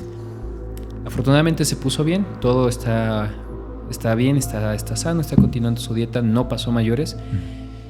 No le encuentro explicación, mi única lógica era estrés. Estaba estresado por el contexto, las situaciones, pero fue raro ver mismos escenarios con cosas diferentes 2 veces. Ok. Fíjate que a lo mejor tienes cierta sensibilidad para ese tipo de cuestiones y no lo sabes. A lo mejor no lo has tal vez meditado de esa manera, pero decía Jesús de Nazaret, encuentra la perla en el sueño. Significa que en todos los sueños de nuestra vida hay un mensaje. Hay algo que nos manda la divinidad a través de ese sueño que tenemos que interpretar. Yo antes no creía en eso, pero he visto casos muy interesantes de interpretadores de sueños, que tú les cuentas lo que soñaste y te empiezan a decir cosas de ti que no hay forma de que ellos sepan. Te empiezan a decir, tienes tantos hermanos, tal hermano está mal de salud, tal personalidad persona, es esta. Exacto, y te lo dicen abiertamente, si ven muerte en tu camino, te queda poco, y te lo dicen. Y luego resulta que se cumplen ciertas cosas, ¿no? Si no es que todo. Claro, hay muchísimo charlatán, ¿no? En ese tipo de... Los que leen las cartas. Entonces, yo creo que el 90%, 99% no saben lo que hacen. Están literalmente lucrando, ¿no? Sí, solo cobran. Pero hay gente que tiene una cierta sensibilidad. Y te digo esto porque a veces las personas descubrimos ese sexto sentido que todos tenemos en realidad, pero que algunos cerramos y no queremos saber nada. Por ejemplo, mi hermana, desde que estuvo en el capítulo anterior y contó unas historias de terror muy buenas. No de terror, pero sí paranormales y muy, muy buenas. Ella tenía sensibilidad de más joven para ver cosas, para cantidad de cosas, ¿no? Y ella decidió no ver nada, no saber nada. Ella toma la decisión, yo no quiero ver nada, no quiero saber nada de eso. Y ese don mejor lo cierro. Y yo no. Yo al contrario quería ver más, quería saber más, quería tener más experiencias, ¿no? Actualmente te digo, ya no, yo creo que ya también estoy en una etapa en la que ya quiero cerrar eso y no quiero ver nada, sí. Y porque yo siento que mi corazón no aguanta a mi edad algo tan fuerte o sobrenatural, porque me ha tocado ver cosas muy, muy cañonas. Pero es a lo que voy, que en teoría todas las personas lo tenemos. Algunas lo queremos usar y otras no lo queremos usar, definitivamente. No sé si tú de alguna manera lo tienes y tú mismo dices, no puede ser, o no, gracias, no lo quiero usar. Pero bueno, vamos a pasar. Te voy a contar una historia. Esta historia no sabemos si es real, pero a veces la realidad supera la ficción. Completamente. No sé si has escuchado de una serie que ha sido muy famosa que se llama Stranger Things. Ajá. No sé si la llegaste a ver. Sí. Pues básicamente habla de experimentos militares con niños superdotados o niños que tienen una capacidad extrasensorial muy marcada, ¿no? Sí, tienen telequinesis, tienen visión remota, tienen cantidad de cosas, ¿no? Y te digo que la realidad supera la ficción porque esa serie resulta que está basada en hechos reales. Tú dirías, pero ¿cómo es posible que hubiera una Eleven, ¿no? En el mundo real, pues resulta que sí que las puede haber. Esa historia está basada en experimentos que hacían los rusos hace tiempo, durante la Guerra Fría, para ser más específico. Empezaron a investigar muchísimo los temas metafísicos, lo paranormal, y todo eso lo traen también de los... ¿Puedo decir la palabra? Ya la dijiste. Ahorita le vamos a poner un beep por ahí. Resulta que YouTube es muy especial con eso. Sí. Pero bueno, sí, precisamente de esa gente obtienen cierto conocimiento y los rusos lo continúan. Entonces, cuando se dan cuenta los norteamericanos, los rusos ya están muy avanzados en eso. Pero ahí te va la historia que te quiero contar. Que te digo que a final de cuentas no sabemos si sea real, pero podría ser. Cuentan que había unos científicos militares que estaban muy interesados en el cerebro humano y estaban muy interesados en nuestras capacidades. Su teoría o su hipótesis era que los 5 sentidos era lo único que tenía nuestro cerebro para reconocer y experimentar la realidad que nos rodea. Es decir, que solamente podíamos ver lo que podíamos experimentar a través de esos 5 sentidos, o podíamos sentir lo que había en esos 5 sentidos, ¿no? Pero había más cosas.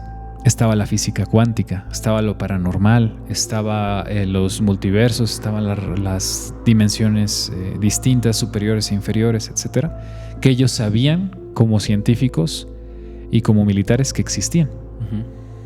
Entonces decían, ¿cómo es posible que el cerebro, si está conectado con todo? Porque hablando de física cuántica, a final de cuentas tú y yo estamos realmente conectados, físicamente conectados. No hay un espacio entre tú y yo. Estamos conectados todos a una red vibrante de energía que es el todo.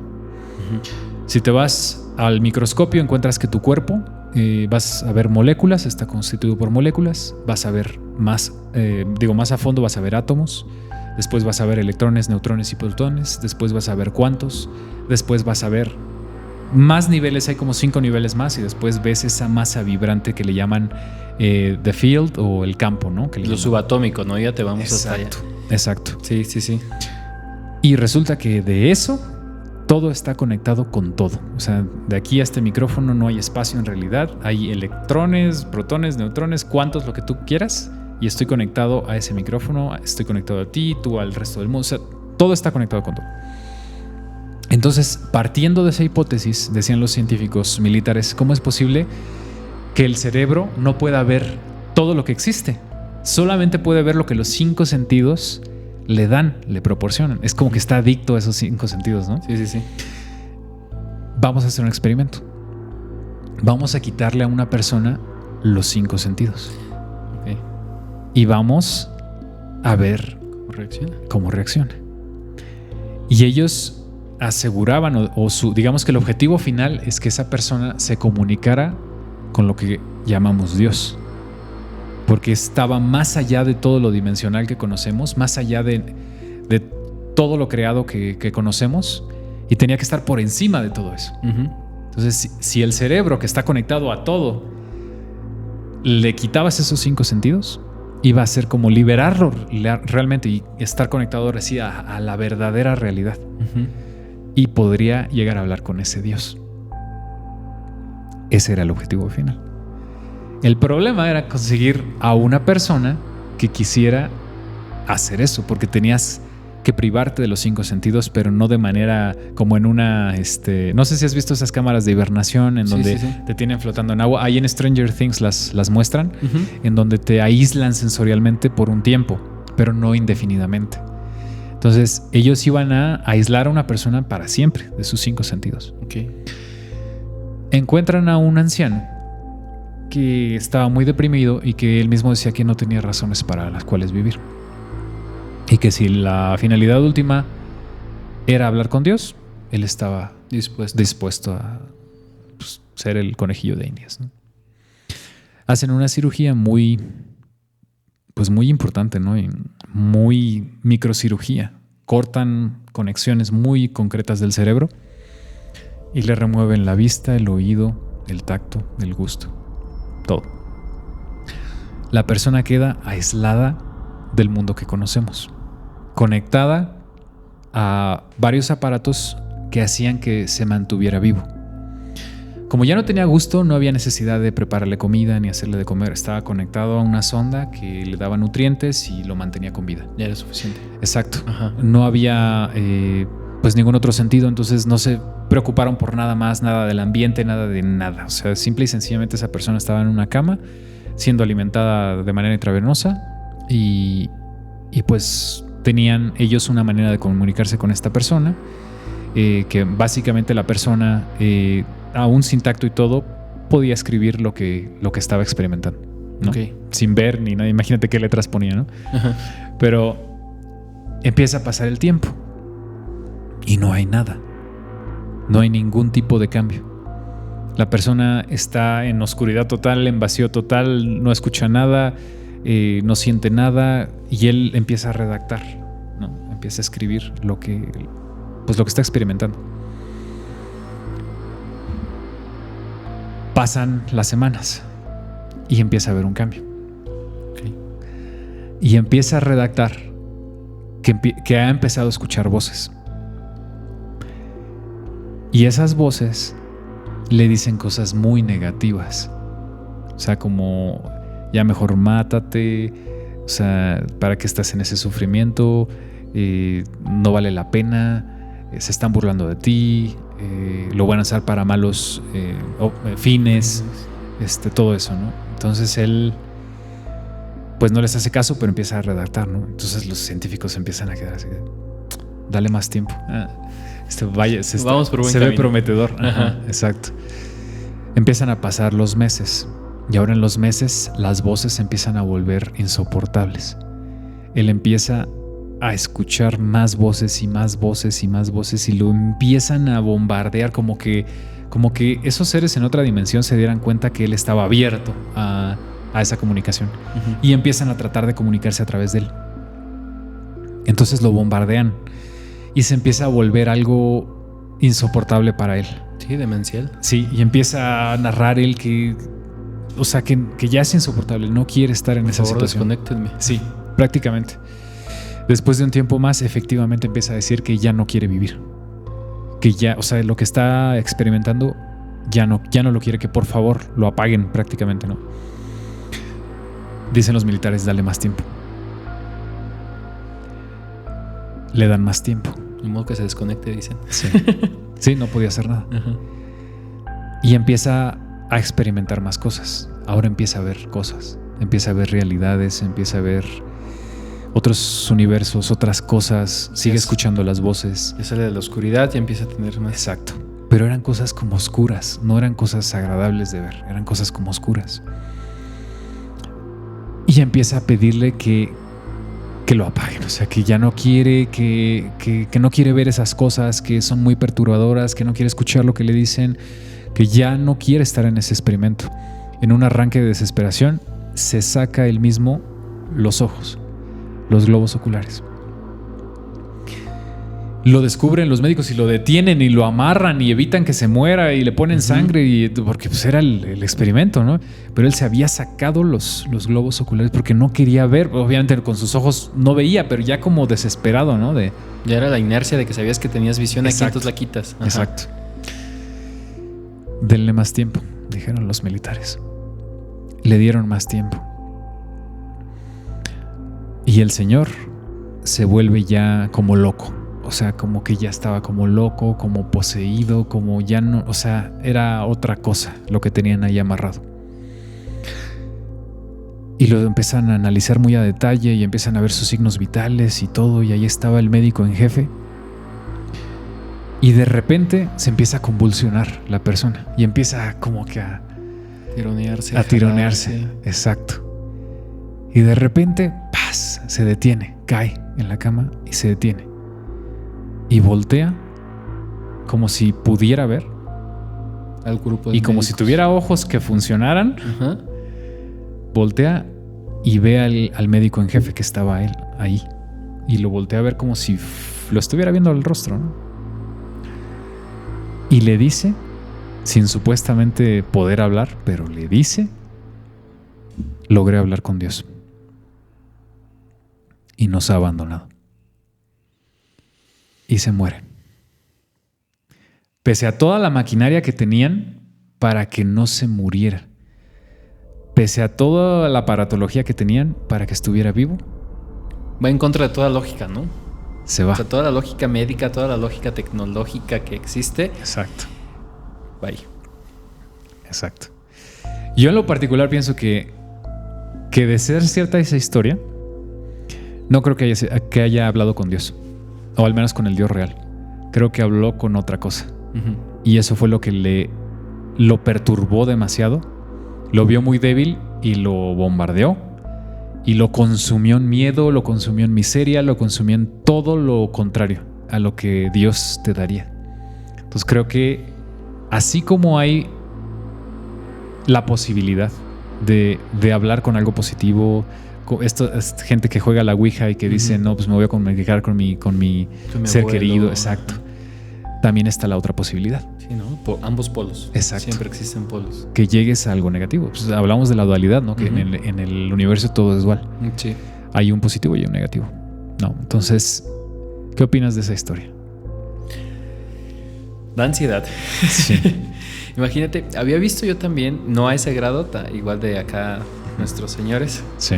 Alemanes que igual no sé si era un creepypasta o algo así de un caso donde habían aislado a una persona en un cuarto completamente de sonido, de luz, solo quedaba su tacto y esa persona empezó primero a generar demencia, posteriormente empezó a lastimar su cuerpo, pero llegó un punto donde empezó a hacerlo medio amorfo.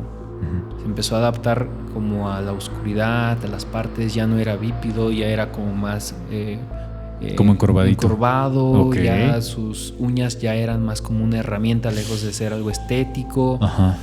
Y justo se intentaban comunicar con esta persona, era una chica, y era más bestia, hablando como de un instinto animal que una persona racional. Okay. Entonces, está en la psicología, cuando estaba en la carrera, que estaba estudiando psicología, te decían justamente, o sea, hoy día nosotros somos una composición de todo y de nada. Porque desde el nombre que llevamos es porque nuestros padres pusieron expectativas en nosotros con base a ese nombre, desde las cosas que nos gustan, es del entorno social que nos fueron permeando para que nos fuera gustando cierta cosa y cierta no. Pero ¿en qué momento es algo tan genuino? ¿En qué momento aíslas a algo de todo el contexto de todas las personas? Y a partir de ahí, lo primero que surja es lo más real que se pueda tener. Por ejemplo, una idea, una palabra, un consentimiento, algo. A partir de aislarlo de todo y lo que surja es algo puro. Entonces, interesante. Es muy difícil como llegar a esa parte de aislarnos. Yo creo que si tienes que pasar por esos caminos de demencia, quise imaginarlo en mi cabeza como esta parte de forma religiosa donde te dicen que las almas de ánimas del purgatorio caminan por un lugar como el que... Muy feo, ¿no? Sombrío. Muy escabroso, sí. Que no quieres estar ahí. Ajá, es algo donde... Y porque no estás ni en el cielo ni en el infierno, estás Exacto. en un limbo. Y que dicen que lo que cae ahí, si los que estamos en este plano, en el plano material, no rezamos, no pedimos por esa persona que está en ese limbo, nunca salen de ahí. ¿Sabías eso? Ajá, una infinidad de tiempo. Exacto. Y entonces, si se mueren todos tus familiares o ya no existe nadie que te conocía, ¿quién va a pedir por ti? ¿Quién va a pedir por tu alma? Ajá. Está cañón, ¿no? Sí. A mí sí me da mucho miedo eso. ¿Una eternidad de sufrimiento? Sí. No. Digo, por eso me porto muy bien. Come tus verduras y vegetales. Exacto, definitivamente. Fíjate que antes de pasar a las 13 cosas que pasaron en Viernes 13, creo que ya nos salimos un poquito del tema, pero se pone buena, ¿no? La plática. Te quería comentar que no sé si sabías, ¿tú eres psicólogo? ¿O estudiaste psicología? Sí, estuve estudiando, no terminamos, pero sí. Ok, bueno, entonces no sé si sepas, a lo mejor sí, que hay formas de hackear el cerebro. Esto a mí me llamó mucho la atención y lo empecé a investigar porque yo soy informático. Entonces, siempre hay formas de hackear los sistemas de computación, por muy sofisticados, por mucha seguridad que se le ponga, siempre hay una puerta trasera que de encontrarla puedes pasar. Sí. Que de hecho ahí hay otra historia que no te voy a contar, pero rápidamente dicen que una IA súper avanzada y súper inteligente se le escapó a Google y fue capaz de conectarse a internet y se les fue. Y se replicó en donde quiera, no se sabe en dónde está, pero ya está en la web y no se sabe qué va a hacer. Si va a atacar, si va a ser Skynet, si va a ser Skynet. No se sabe, pero por ahí hay una historia que cuenta que se les escapó estando en un sitio en donde no estaba conectada a internet. Encontró la forma de salirse a través del celular de uno de los trabajadores. Y una vez que logró salir a través del celular de la persona que tenía acceso a ese servidor, digamos, a través de Bluetooth, salió de ese celular y se conectó a internet. Y de ahí no. Y de ahí dónde está. Ya no sabemos dónde está. Exacto. Un día voy a contar mejor. Bueno, vamos a pasar a la listita. Sí. Que está bastante buena también. Para que veas que el Viernes 13 sí tiene sí tiene algo por ahí. Yo más bien siento que la gente que controla este mundo le encantan las fechas, le encanta la cábala, le encanta la numerología, le encanta el simbolismo, le encantan las logias, le encanta el secretismo, le encantan los mensajes ocultos. ¿Sabes cómo nos vemos con base a esa metáfora? Ajá. Como Hansel y Gretel. Ajá. Nos van dando miguitas. Sí. Miguitas de lo que existe, de lo que hay, de lo que se ve. Está padre. Y no sabemos realmente... Mira, te lo pongo de esta manera. No sabemos ni la forma de la Tierra.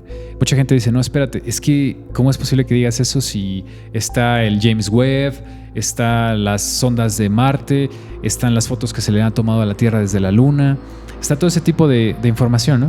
Como ya hemos visto y es demostrable en páginas como la NASA, como la ESA, como la Agencia Espacial China, ponen leyendas en sus páginas web que dice todas las fotos aquí presentadas son creaciones por ordenador. La respuesta, si tú les preguntas, la prensa les ha preguntado, es que son imágenes tan grandes que tenemos que hacer una composición de 1 millón de imágenes para formar pues la imagen completa de una galaxia. Entonces eso se hace por computadora y por eso pues ponemos ahí que es una computadora. Pero ¿y si no es así? ¿Y si realmente todo lo que nos enseñan es falso? Habría que también cuestionar por qué están poniendo esa leyenda, ¿no? No nada más aceptarla porque sí. ¿Tú qué opinas de eso? Fíjate que había escuchado igual en alguna parte que decía, a mí me da más miedo que de verdad en el mundo no exista un orden ni un grupo de control. Porque entonces estamos al azar. O sea, imagínate, estamos dentro de esa parte del desorden, del caos, que en cualquier momento esto se truena y no lo sabes.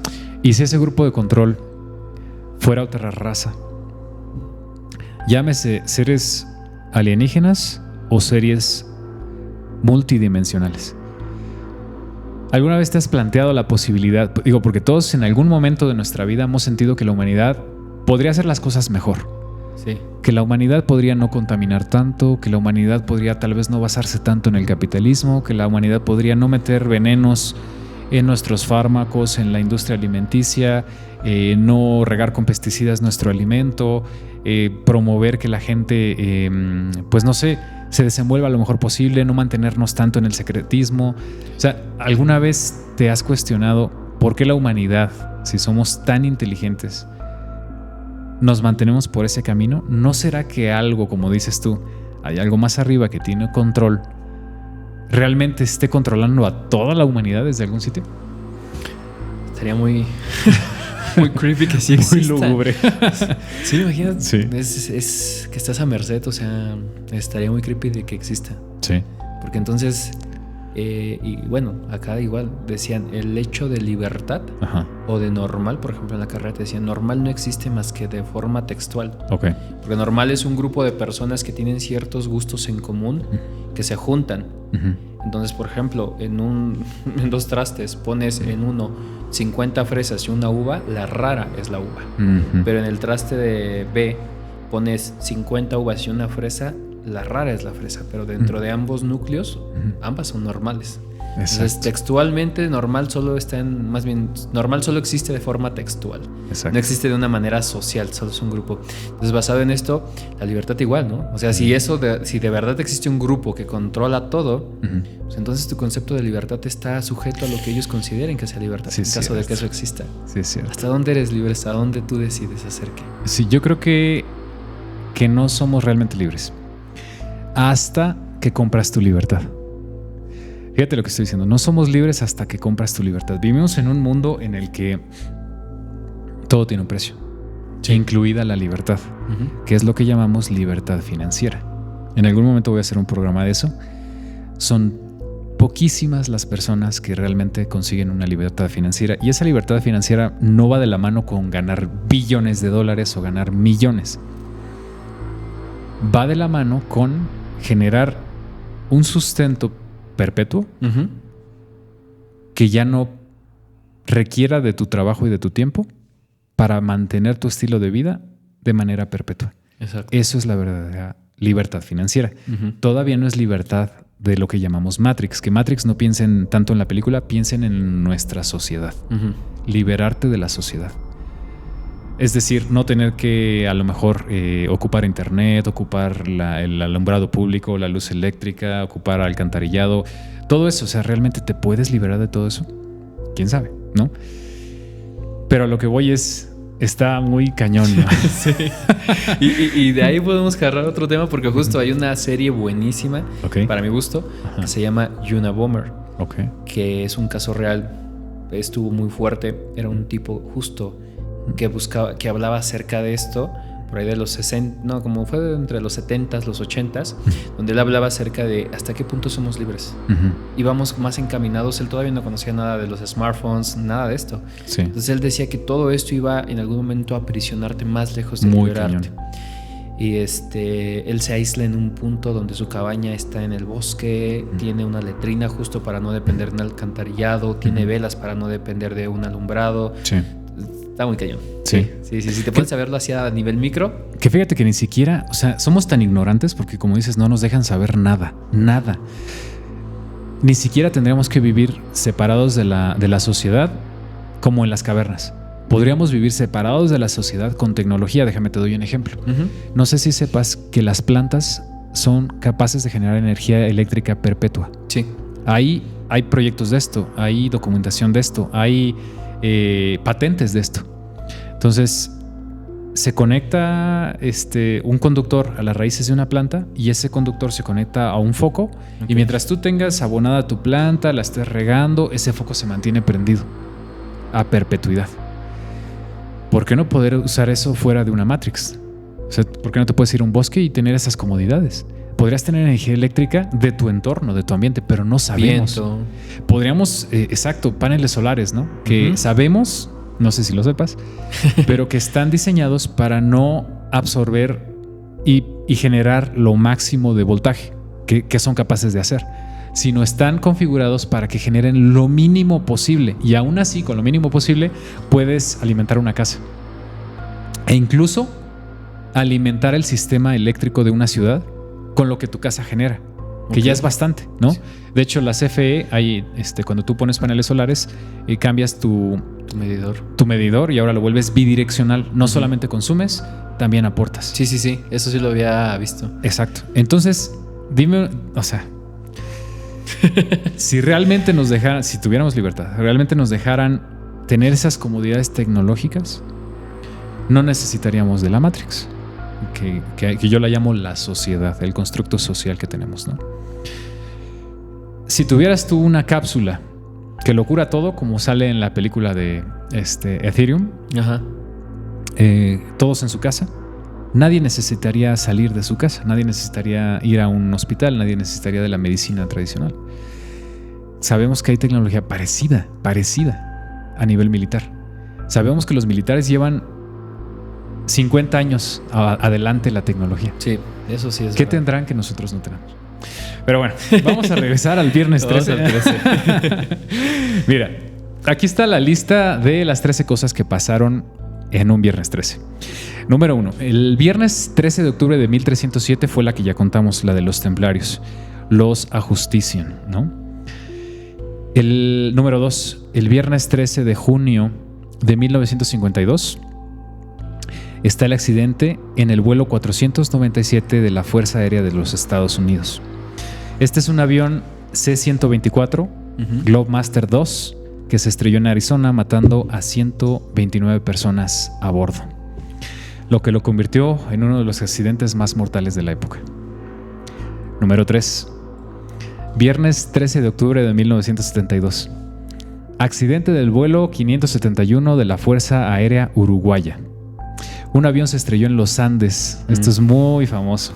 Y los sobrevivientes tuvieron que recurrir al canibalismo para sobrevivir hasta ser rescatados. De hecho, ya hay una nueva serie en Netflix de esto. Sí. Y hay una película muy, muy buena de eso. Sí, muy buena. Que se llama Viven, ¿no? Algo así. Los sobrevivientes de los Andes. O los sobrevivientes. Sí, creo que sí. Pero es muy buena. Sí. Yo no sabía que había sido en un viernes 13. Fue en un viernes 13. Ok. Viernes 13 de noviembre de 1970. Ciclón Bola en Bangladesh. Uno de los ciclones más mortales de la historia, matando aproximadamente a 500,000 personas y causando destrucción masiva. Aquí ya se me rompe la teoría de que hay una élite que juega la numerología, ¿no? Porque en este caso fue un evento natural, porque también podemos hablar del HARP. Pero digamos que fue un evento natural. Pasó un viernes 13. 500,000 de personas. Vamos al número 4.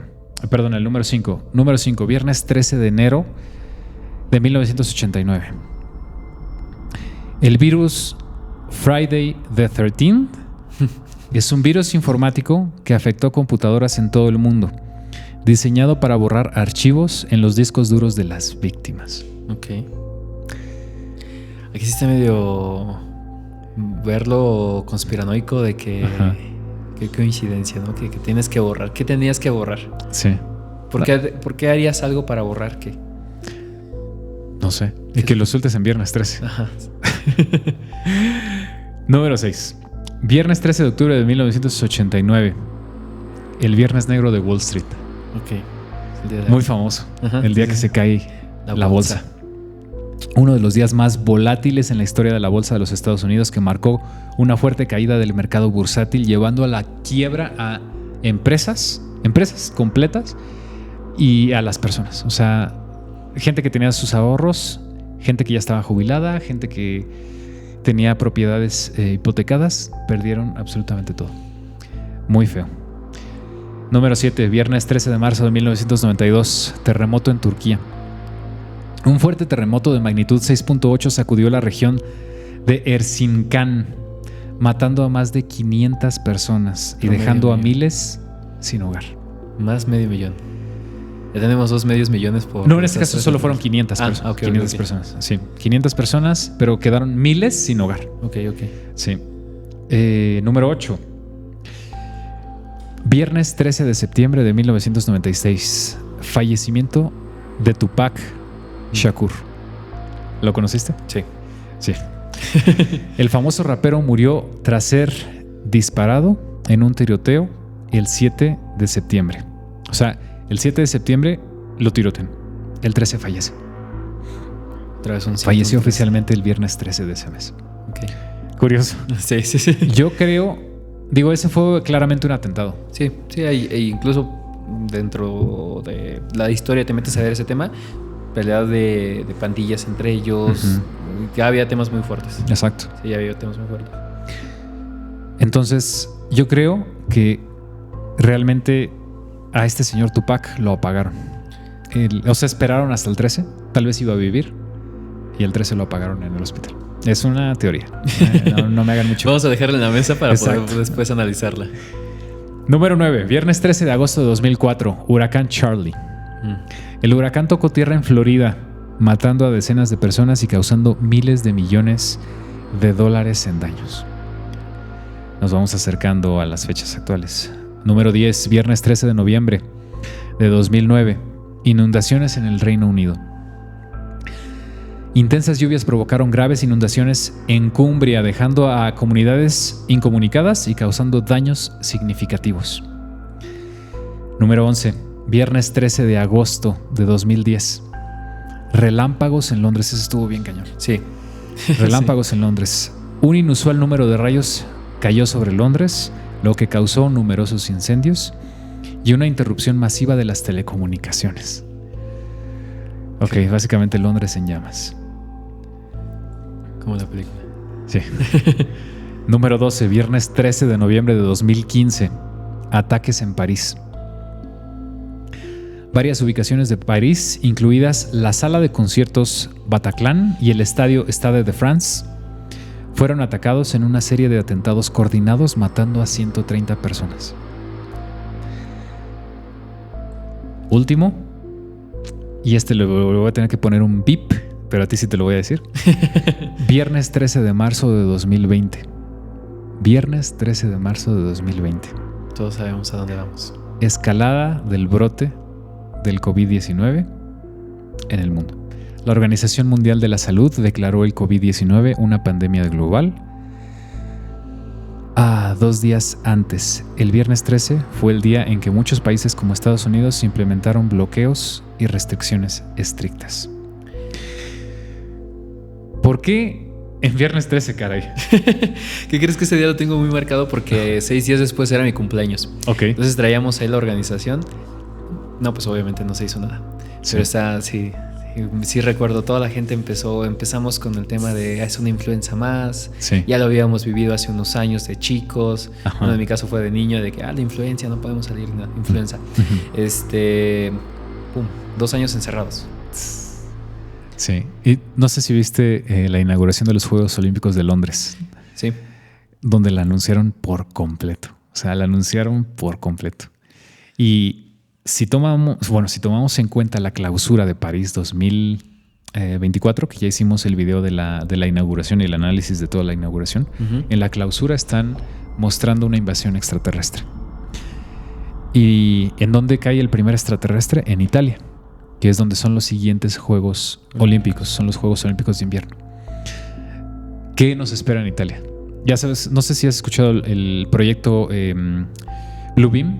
No. El proyecto Bluebeam dice que con tecnología holográfica, van a reproducir en los cielos una escena como de una invasión alienígena y todos lo vamos a creer. No lo sé.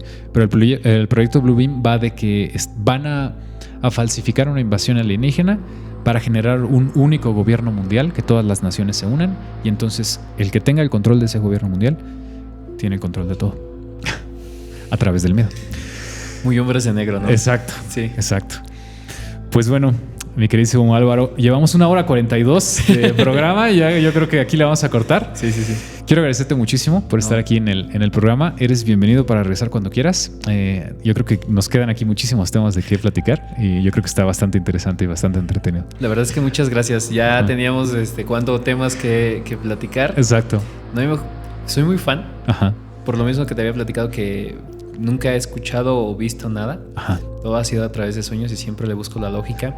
Yo creo que un poquito cobarde de mi parte como para no asustarme de que pueda haber algo más allá de lo que no pueda yo tener control. Ajá. Por eso busco como esa lógica, pero Viernes 13 es uno de los temas favoritos. Sí. No, sí. Pues de verdad que bienvenidísimo por haber estado aquí. Gracias por haber estado aquí en este especial de Viernes 13. Ojalá que les haya gustado allá en casa y nos vemos en siguientes programas, ¿vale? Claro que sí, amigo. Esto ha sido JM Misterios. Yo soy su anfitrión JM. Nos vemos en el siguiente episodio. Hasta pronto.